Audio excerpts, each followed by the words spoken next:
Welcome back. You're still tuned in to Salam Media, and this hour of news and views is sponsored by Africa Muslims Agency. Africa Muslims Agency, a beacon of hope to communities for over 35 years in Africa and beyond. And with that being said, we'll now be turning our attention to Cape Town, where the Cape Town's Homecoming Center is currently hosting a powerful exhibition titled Gaza Remains the Story, a collaboration between the District 6 Museum, the Palestinian Museum in Beirut, and the Cultural Solidarity Collective.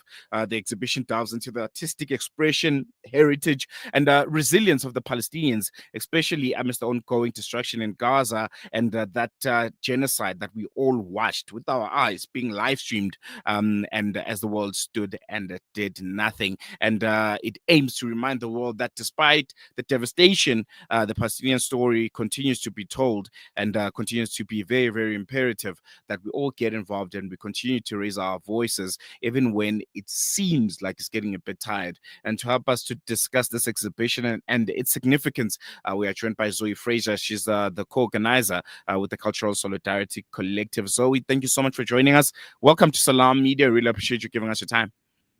Hi, thank you so much for having me.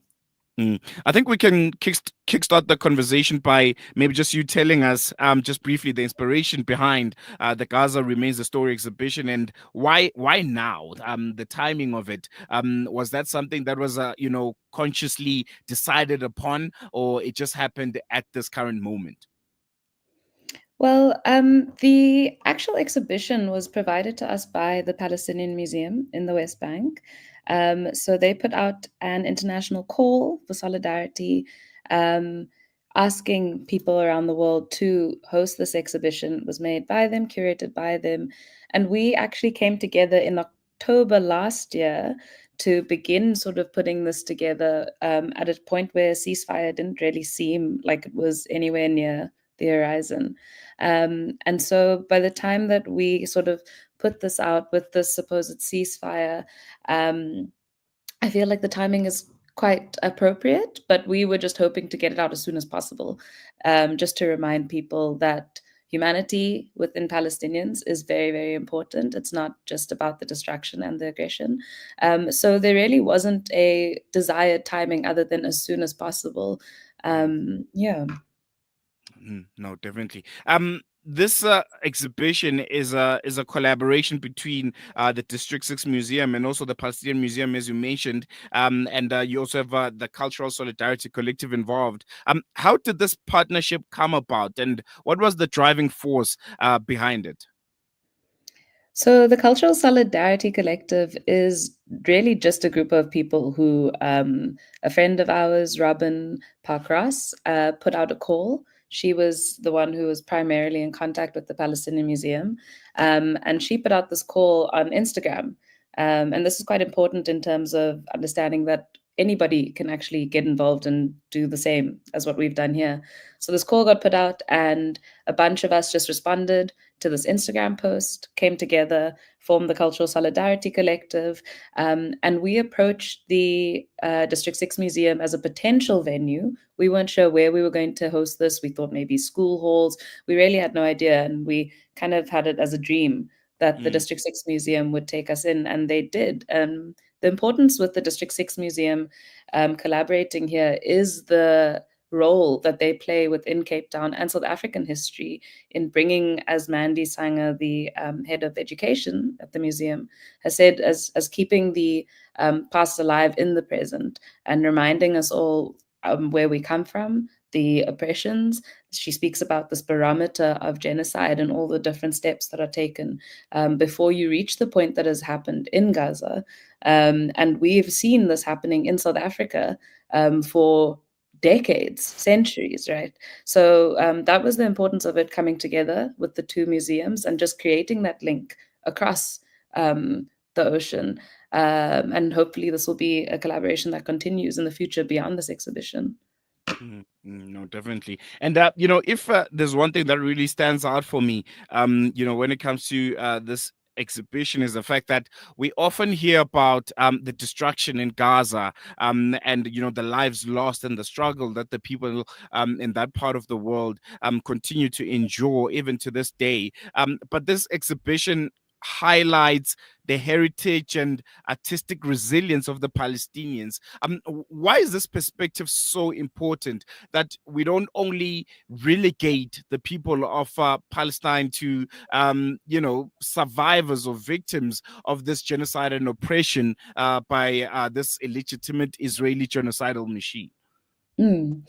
So I think the first thing to think about is what constitutes genocide. And so we have like a bunch of criteria for what constitutes genocide. One of them is this cultural erasure, right? This erasure of identity, erasure of history.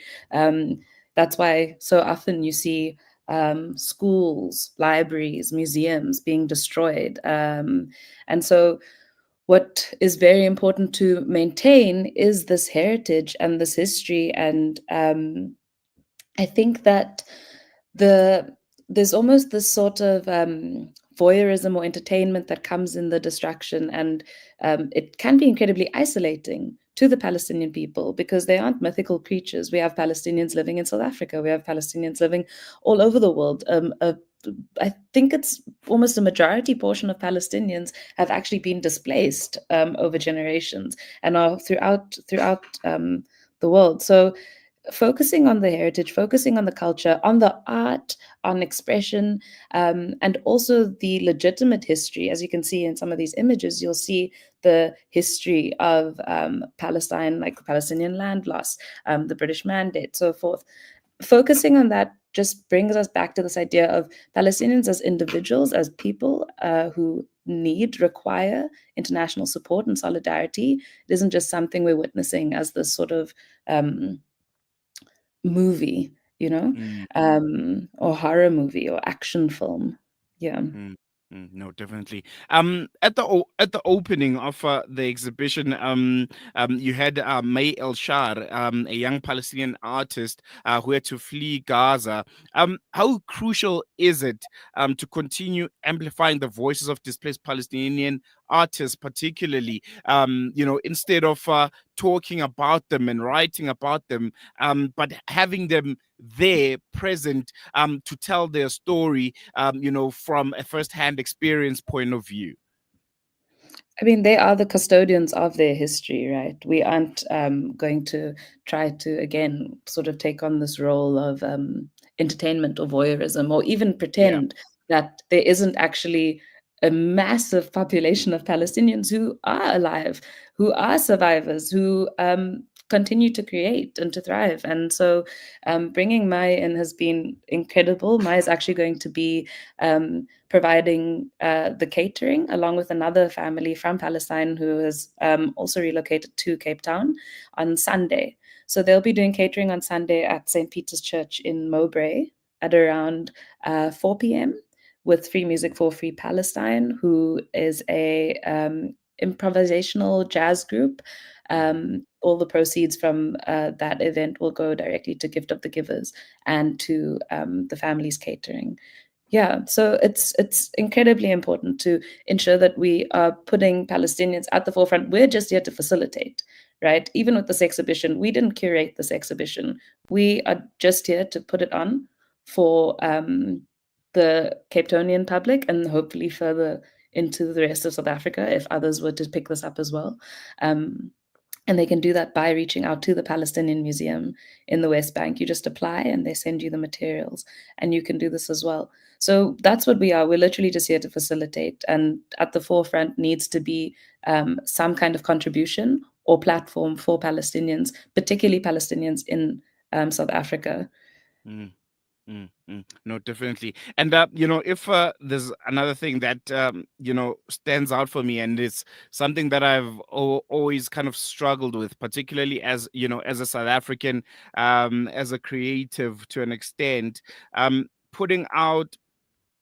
I'm speaking as from a South African point of view, Mm, putting out such personal and horrific and um just moments of our lives and of our existence as a people in this country, with the history that we have, that so many parallels have been drawn mm, between it and Palestine. The difficulty of putting that aspect out, that phase of our existence that was trampled upon, was seen as non-human and not deserving of existence in our own land. Mm. How do we sensitively put out those parts of ourselves in a way that is educational, but also paints us in a light of we are survivors, we've made it through, and we are still here?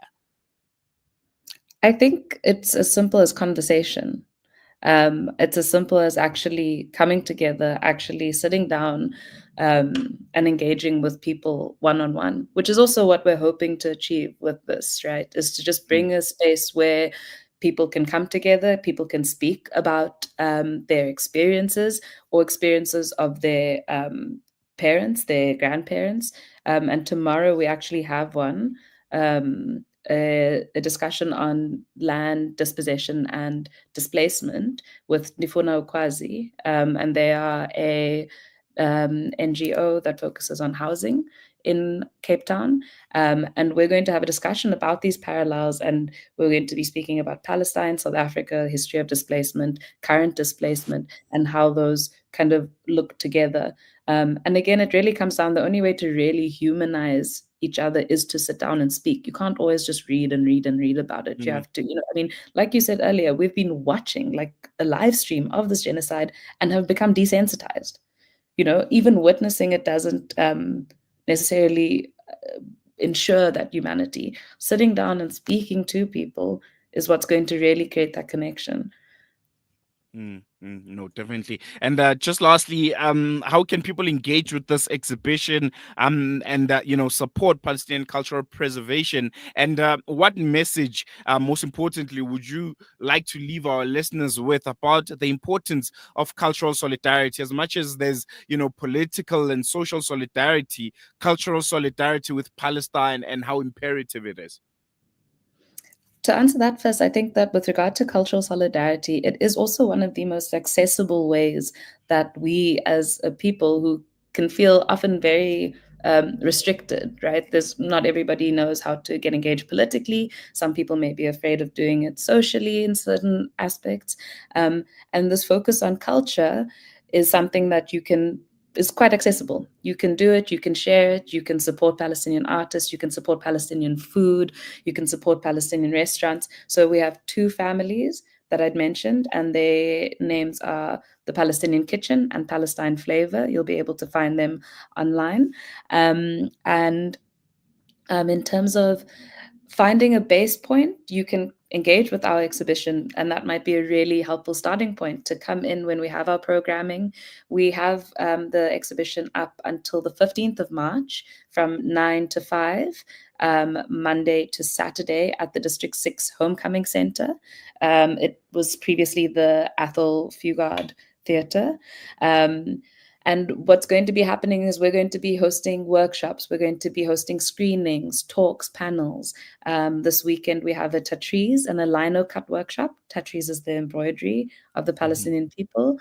And throughout the coming weeks, you'll see on Instagram, if you follow us at Gaza Remains the Story _Cape Town or CPT, you'll see that we'll be posting weekly the different events that we'll have. And at those events, you'll be able to come through, meet people, and see how it is that you can also contribute beyond perhaps a once-off march, which are very beneficial, but we want that sustained solidarity. And so, yeah, so if everybody were to just pull through, follow us on Instagram, reach out to us if there's anything you'd like to know or contribute, we'd be very, very appreciative of that. Oh, there you have it. That was Zoe Fraser. Thank you so much for giving us your time. I really enjoyed it. And I'm sure there's going to be a lot of support for this. And yeah, we'll push it on our side. Definitely. Really appreciate it. Thank you so much. There you go. That was co-organizer with the Cultural Solidarity Collective, Zoe Fraser, giving us insight into a very, very powerful exhibition on Palestine called Inside Palestine Struggle, which opened in Cape Town. And yeah, really, really interesting. And if you're out in Cape Town, be sure to make your way to the District 6 Museum. And yeah, there's all the details. You can contribute in whatever way that you can. And yeah, let's make it happen. Let's continue having Gaza in the conversation. There's talks of a ceasefire now. You can almost feel that people have kind of relaxed a bit when it comes to solidarity. The marches are no longer happening as frequent as they should. Social media has also slowed down a bit. But I can tell you for sure, the Israeli genocidal machine has not stopped. They are not slowing down. And if we slow down, that's when they ultimately win. If we, start becoming desensitized, as Zoe mentioned there, that's when we start losing the battle. And the people of Palestine need us now more than ever, when there seems to be the slowing down of conversation, and mainstream media is now almost completely silent when it comes to the coverage of what's currently happening in Gaza. So, yeah, we'll definitely be sharing those details. If you're out in Cape Town, please make your way, and you can also follow them on the various social media platforms. And yeah, let's continue talking about Gaza. Let Gaza continue being the story. We've come to the end of the show. Thank you so much for joining us. It's been another insightful and brilliant one. I'll be with you again for the Thursday edition, sorry, of News and Views. And yeah, we're going to leave it here for now. But things to look out for on the show is obviously that very, very important budget speech by the Minister of Finance, Enoch Godongwana. We'll be broadcasting that live, and we'll be also unpacking it with some experts who are going to be giving us, their insights, their reaction to that budget speech, and how it will be affecting you and me. So yeah, that's it. Remember, Gaza remains the story. Search on various social media platforms. We're going to leave it here for now, but I'm not leaving you like that. I'm leaving you with a hashtag fired up. This is one of my favorite segments of the show, presented by AMA's CEO, Hafiz Imran Chunara. And today's topic is, if you don't know where you come from, you can't get to where you are going. So take a listen. We'll be with you again tomorrow. Shap, shap.